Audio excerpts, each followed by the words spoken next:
แต่ก็ตัวนี้บ่ใหญ่ปานใดทุกคนนี่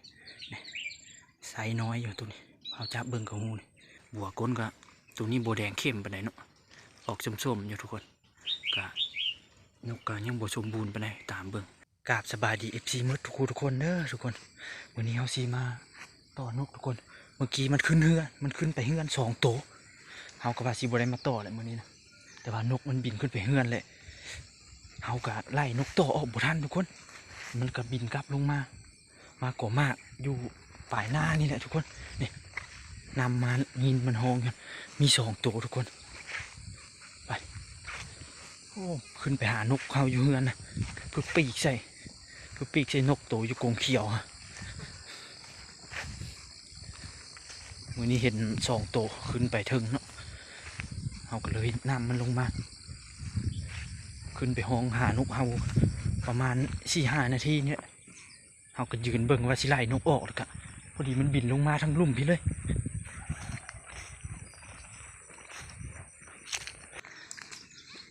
ลงมากันยังได้ยินเสียงมันห้องอยู่ในปลาเล่ากันทุกคนบางโกมากเลยนกทีมงานเอากันทุกคนตาย2 ตัวเลย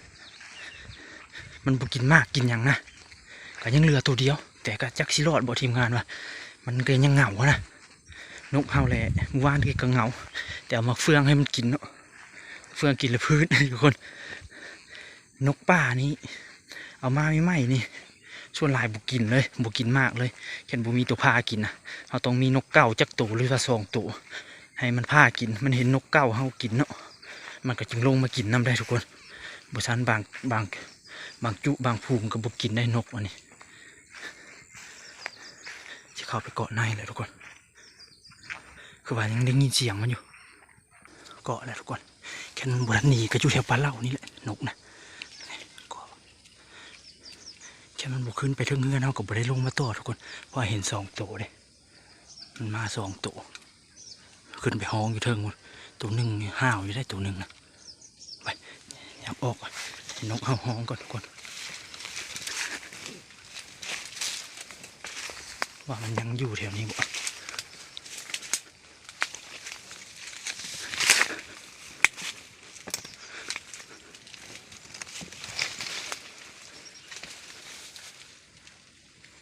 ตอนเราขึ้นมายินห้องแถวนี้ทุกคน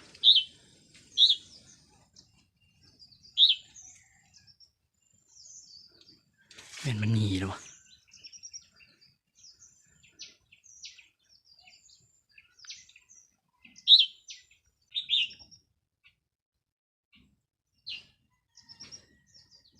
ยังมันไปทางใดเลยทุกคนตอนเราลงมาหดทุ่งมันยังยินเสียงห้องแถวนี้อยู่นะบัดมาก่อนนกบุ้งยินเสียงห้องเลย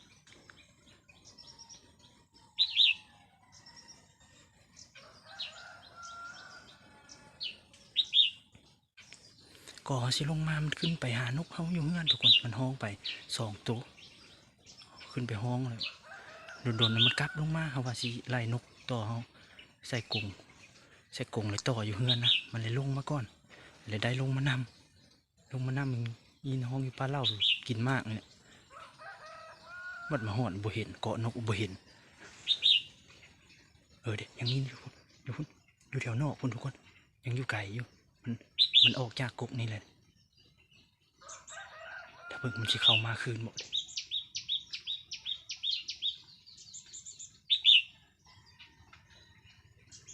ยินเสียงห้องแถวนอกคุณ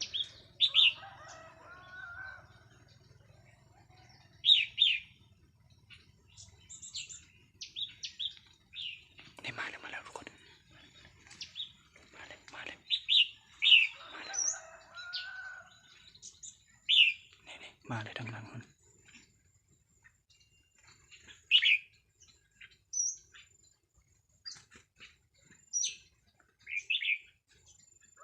ไปหานกกันเลยไปแล้วทุกคนไปแล้วมา2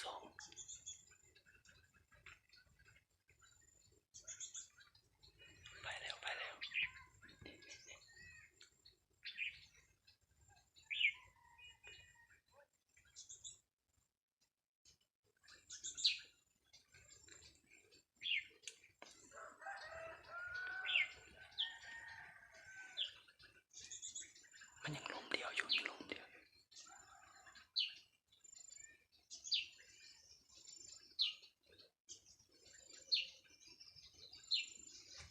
แล้วทุกคนจัดแล้วยินว่าเสียงห้องแอ๊กกันจัดแล้วมันมี2 ตัวฮะตัวนั้นออกไปห้องอยู่นอกเลยโตนแล้วแค่มันมา2 ตัวนี่บ่รอดทุกคนนี่ตัวนั้นออกไปห้องอยู่นอกเลยไปเอาทุกคน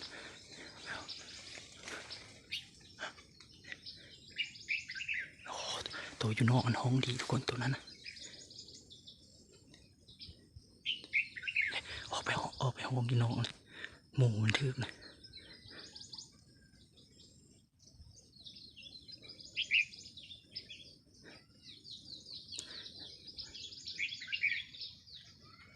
ไปเอาทุกคน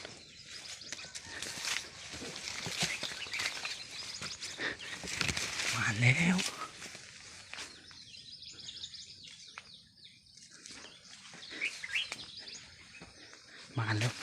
ก่อน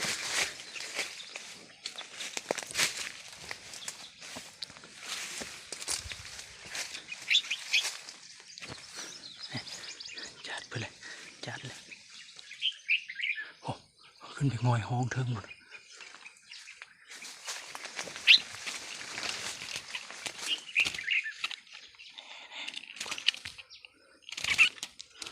มาประเดี๋ยวเก็บนะมันขึ้นไปหาหดอยู่เฮือนเนาะนี่ทุกคน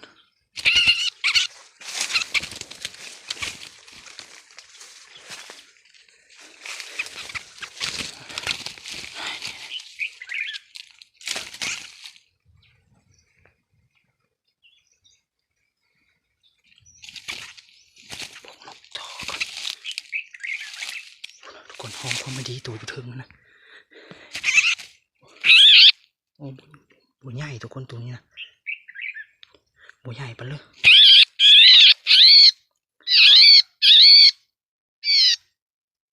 ไปเอาก่อน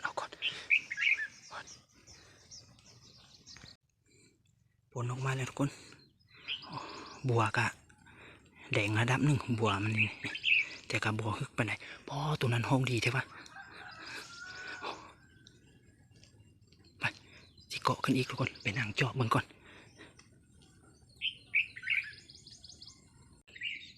ยังตัวนั้นห้องดีขนาดทุกคน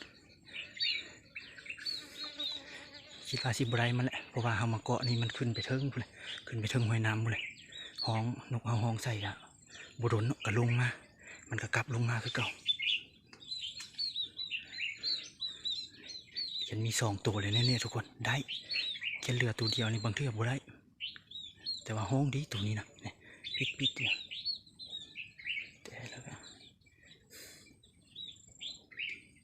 แต่ก็ตัวนี้บ่ใหญ่ปานใดทุกคนเนี่ยไซส์น้อยอยู่ตัวนี้เอาจับเบิ่งกับงูนี่แต่เขาก็บ่ได้ลงมาต่อดอกแค่มันบุกขึ้นไปหดอยู่เฮือนนะมันขึ้นไปหานกอยู่เฮือนเขาจึงได้ลงมาต่อนี่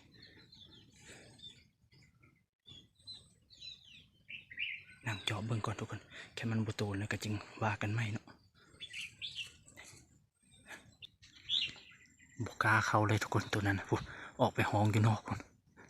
ตื่นแล้วบ่ตัวนี้ถึกเลยตื่นเลยนั่งอีกจักบึดทุกคนแค่มันบุมาเลยกะกูพเนียดเมื่อได้ตัวเดียวกะถือว่ามานแล้วเพราะว่ามันขึ้นไปเฮือนเด้เมื่อนี่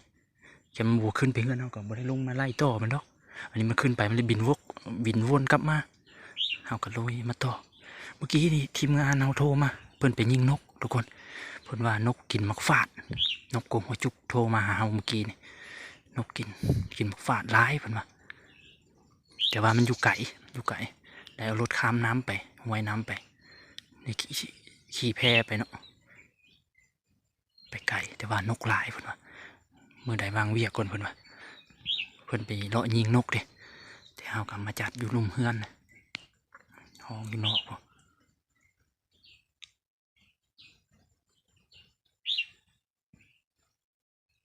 ห้องอยู่ทางหลังพุ่นแหละทุกคนไปล่าอยู่มันห้องบ่แห้งจมอยู่ล่าจมวิกแวกอยู่ยานตัวนั้นเป็นเขาสังเกตยานเป็นตัวเจ็บขาตัว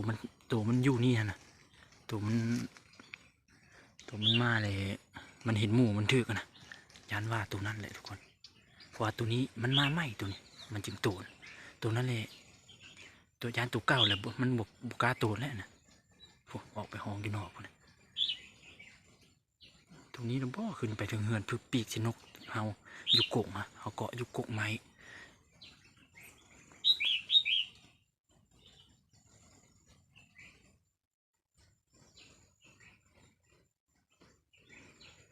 เมื่อกระขังใส่กรงใหญ่เลยทุกคนตัวนี้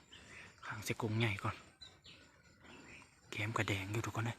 แต่คือยังคนบัวกำลังสิขึ้นอีกนี่มีข่าวจำเป็นบัวก้นก็ตัวนี้บัวแดงเข้มไปไหนเนาะออกส้มๆอยู่ทุกคนก็นกก็ยังบัวสมบูรณ์ไปไหนตามเบิ่งขนาดนกป่าเลยนี่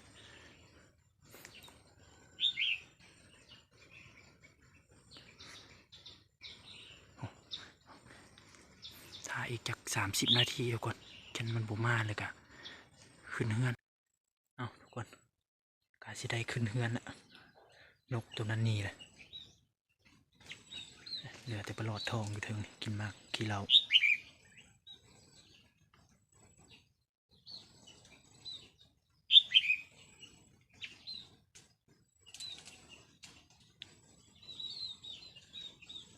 หนีเลยตัวนั้นนะหนีขึ้นเทิงพุ่นละขึ้นไปทางสายห้วยพุ่น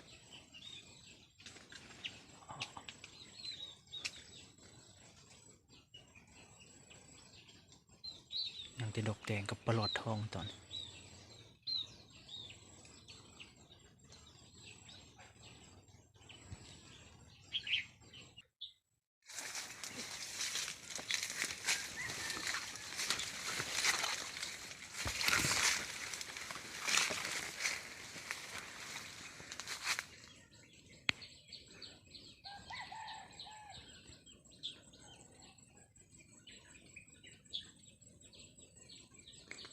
มองยินเสียงห้องเลยหนีแท้ละหนีก็หลายเทื่อมันก็พาหมูมาอีกทุกคนมันไปซอกหมูมันเลย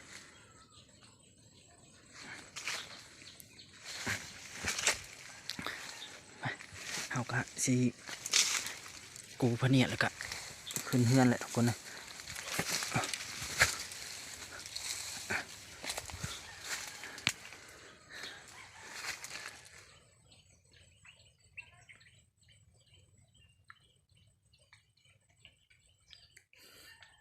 ทานพาหมูมาใหม่ก่อนทุกคนเพราะว่าตัวนี้สังเกตแล้วมันบ่ทึกเพราะมันหูเลยมันเคยเห็นหมูมันทึกหลายตัวเลยเอาได้อยู่นี่ก็สี่แต้มเลยเนาะไปขึ้นเจอกันอยู่เฮือนทุกคน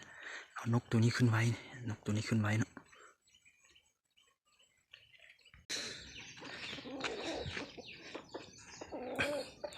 ขึ้นมาหอดเฮือนแล้วทุกคน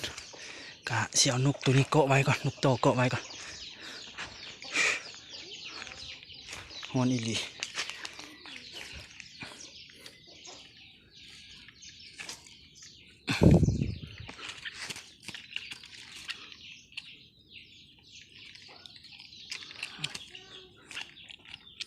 นกโตเกาะไว้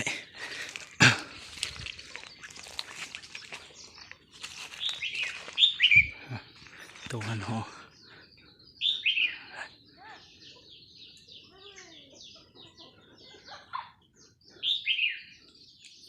กงเขียวน้อยตัวนะตัวหอนก้อง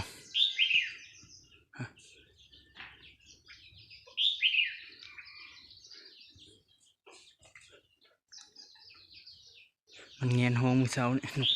นกป่ามานกป่าเลยหนีปะมันนกป่าส่งตัวเขาได้เนี่ยเอาลงไปนำเอาเสียงมันคักได้ทุกคนเสียงมัน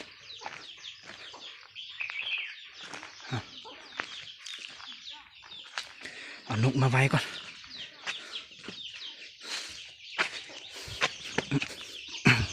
เอาโอ้ยคืองะอยู่นี่ฮะหมูเป็นรอดออกหรอวะยังคือเก่ายัง4 ตัวอยู่เอาสมาชิกใหม่มาต้อนมาฟ้า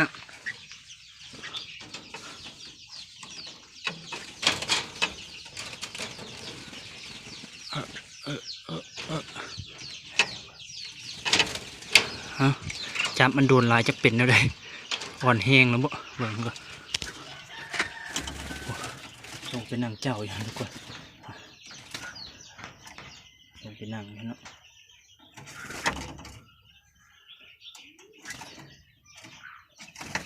เขาจับมันก็เป็นชั่วโมงว่าตัวใหม่ก็ลงมาเยี่ยมเลย5 ตัวเลยเนาะนกอยู่ของ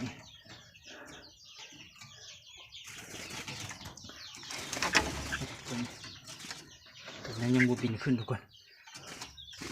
หาไม้มันแง่นะให้มันบินขึ้นก่อนที่ใช้ไม้ไม้ปะใส่เลยวะ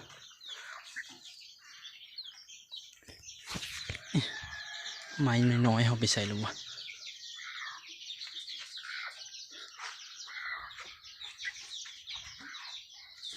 เหมือนนั้นปะไว้ครั้งนี้นะเหมือนนั้น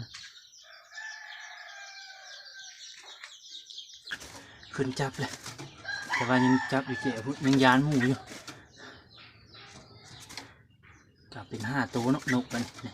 แต่เฉพาะอยู่ใน5 6 7 8ทั้งหมด8 ตัวอยู่นอก3อยู่ในนี้5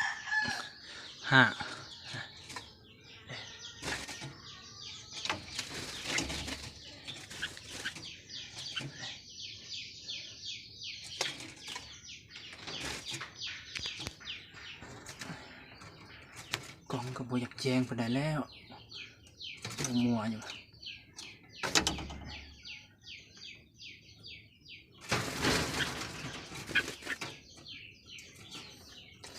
โอเคเนาะทุกคนคลิปนี้ก็จะจบลงเพียงเท่านี้เนาะฝาก FC ทุกคนนั่นแหละ FC ใหม่ FC เก่าเนาะเขามาเบิ่งก็ฝากกดไลค์กดแชร์เนาะคอมเมนต์เข้ามาได้เด้อทุกคนใครสนใจนกเนาะสนใจตัวใดคอมเมนต์เข้ามาเจอกันคลิปหน้าเด้อทุกคน